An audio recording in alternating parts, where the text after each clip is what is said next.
Hey everyone, welcome to the Piney Podcast. I'm Tony D. Well, the Piney Podcast continues to be the Bash Phil Murphy podcast.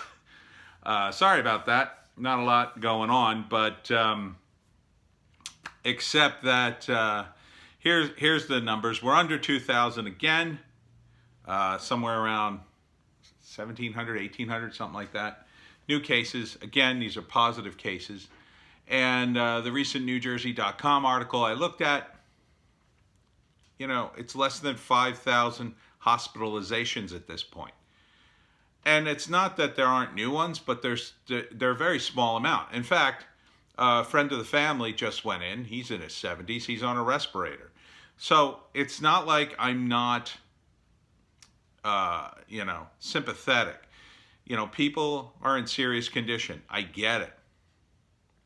But these mitigation efforts, first off, the idea that you're going to open things up and now everybody's just going to get a wave of sickness, that's possible. The problem is there's evidence to suggest that staying in and isolated too long is lowering everybody's immune system, which means when you do unlock things, the longer you keep people in, the worse that's going to be. And that's going to be to a small extent. Now, people are social distancing. They're wearing masks. Yes, they're not doing it perfectly. They weren't able. Okay? So look at this scenario. Less hospitalizations. Less newer cases. Everything's on the decline. We are essentially locking up the state for the less than 5,000 people across the state who are currently in the hospital. Those people already have it. There's not much we can do for them. And in fact, their quarantine is probably more about the people outside who haven't gotten it yet than actually them. They already have it. The quarantine is really to make sure they don't get worse. They don't catch, pneumonia or anything. So, I understand to some degree why these politicians are continuing to panicking. But it's also political too. I think we all know that the Democrats, and these are all Democratic states, they're dragging their feet because they want the economy to be bad going into the election.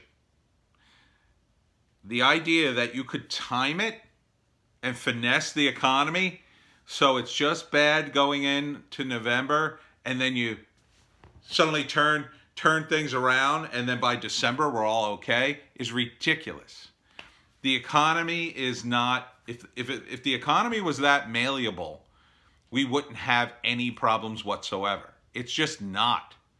It's going to take a long time for the economy to get back on track. Some people are going to be on unemployment, and I assume they're going to just keep extending it and extending it. They may be on unemployment for at least a year.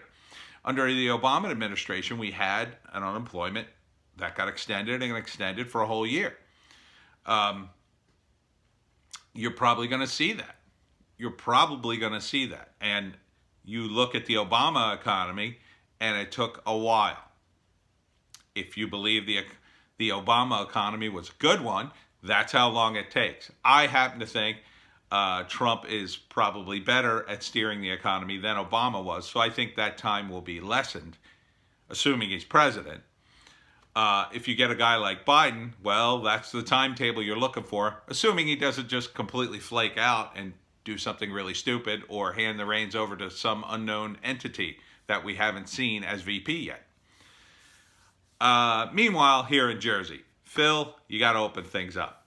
The big announcement is, oh boy, the National Guard's going to fly over and honor all the medical workers. Great.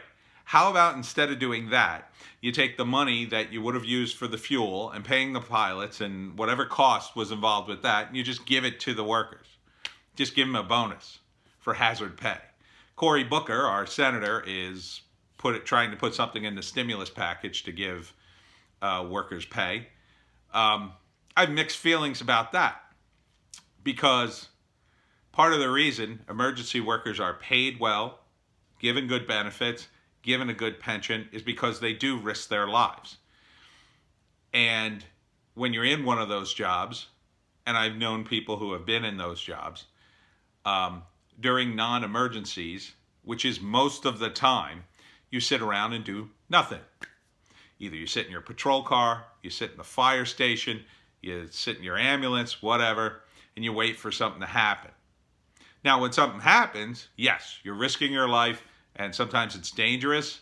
Sometimes you can get injured or killed. So I'm not saying that these people don't deserve good pay and good benefits and all that. But there's become sort of almost like a cult of worship around first responders that I want to honor them, but I don't want to constantly honor them. I want to honor the troops, but I don't want to constantly honor them. There should be mechanisms in place. Now, in the case of the troops, I don't think they get paid enough. And quite frankly, it's the down the stream effects that these people get screwed, right? The first responders got screwed in 9/11, and the veterans get screwed after the war. That's when everybody suddenly throws up their hands and forgets about them, because politicians pay these guys, and they only react to things that are going to get them reelected. So when the emergency's happening, they're all about the first responders and the troops. But when the emergency is over, they're suddenly about the money. It's actually the down the stream situation that is more relevant, I believe, to a lot of these people, because they have long-term injuries. Anyhow, getting back to Jersey, Phil needs to open up the state. He is running for re-election next year. That's 2021, November, right? And these guys, including Phil, talk about, well, we might have to close down again. We don't want to open up and close down again. So let me get this straight. We finally open back up. People finally get their businesses going in the summer. And then the fall hits and there's another outbreak, and you're going to close down the state again? I don't think you're going to do that, Phil, because it'll be extremely unpopular. And I think you'll have a riot on your hands. And I don't think we'll be able to afford it. It was one thing to close it down at first because there were unknown, qualities to this virus. And number two, we did have coming off a pretty strong economy, so we could kind of afford it. Kind of. So you want to keep the door open in case we have to close down again. What are you going to do when you're running for re-election next year? You start the ball rolling in September. That is when flu season starts. It starts to get cooler. You're going to sit there and tell me that you're going to start closing things down right before an election? No, you're not going to do that. You're going to suddenly say, well, this is just about as bad as the flu. You're going to look at the numbers and go, well, really, we're mitigating the old folks' homes and blah, blah, blah. The exact thing that you should be doing now is what you're going to be doing come election time. The only reason I think Phil is extending this mess is because he sees the polls, and unfortunately most people think, I want to be safe. I want to be safe. I'm getting unemployment. Who cares? Keep it shut down for another week or two. No. And I think pressures from other Democrats to say, no, keep it closed. Just a couple more weeks, Phil. Just hold out. Just hold out. The money pit is not bottomless, even at the federal level, despite what the people at the Fed might say. So at some point, the economy is just going to break. At some point, we're going to have empty stores. I went for Chinese takeout to a place that is in a plaza that's normally jam-packed full of cars. Prior to the virus, I could almost never find a parking space. This time I pulled right up to the store, and they gave me my food, and there's 2 cars in the parking lot. It's just a Chinese food place and one other place for takeout, and all the other businesses are closed, and they've been closed over a month. Now we're coming up on 2 months. You have to open the state, Phil. Those people are dying. Their landlords may or may not give them a break, but that won't even matter. They got to go in. They got to check all their inventory. Some of their inventory is bad. They're going to have to restock. They're going to have to try to get customers to come in. They're going to have to buy PPE in order to even have customers come into their store with your wacky new rules, which you haven't released yet.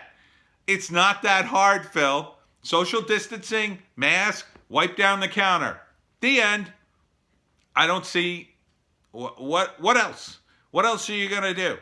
I guess you could spray people head to toe with disinfectant for all the good that will do. If they're actually have the virus inside them, that won't even help. They'll just have to keep the mask on and hope that when they cough, the virus doesn't come out of the mask. That's it. It's the only thing you can do. And try to keep your distance. That's a bit hard when you're getting a haircut or getting your nails done or whatever. But people still want to have this stuff done, Phil. They're going to get it done. And it's just as simple as that. You're going to go get a haircut. You're going to wear a mask.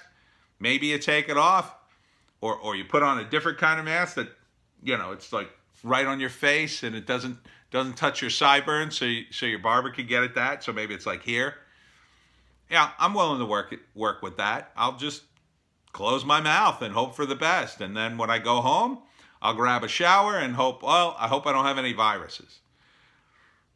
I mean, what else are you going to do? My barber's going to wear a face mask. He's going to have everything wiped down. Why wouldn't he? He doesn't want me to get sick. If I go for a haircut and I come home and 3 days later I'm dying, I know it's him. I know it's him because I'm a freelancer and I spend all day at home. So these numbers, and again, the death numbers are being pushed and pushed. Oh, so many deaths, so many deaths. Look, these people got infected weeks ago. Now, that doesn't make them any less valid, but you have to keep the incubation period in mind. At least 2 weeks. At least 2 weeks ago. Some of these people have been suffering for a couple of weeks. They got infected a month ago or more. We can't keep the state closed for them. There's nothing we could do for them. They're already sick. There's nothing we can do. The only people you're trying to keep safe now are people who haven't gotten sick. And some of them are still getting sick anyway, even though we're locked down. Now, some of them are hardheads and they're going out and they're not mitigating, but, what are you going to do? You have to mitigate. It's going to take a while before people, constantly wash everything, constantly wipe everything. They're not all germaphobes like me, Phil. Fingers crossed, I've avoided it so far. But some people are just going to get it. And then when the data comes out on Sweden that went with the herd immunity, it's probably going to be, better with the herd immunity. Everybody got sick and then everybody got better and now nobody gets it.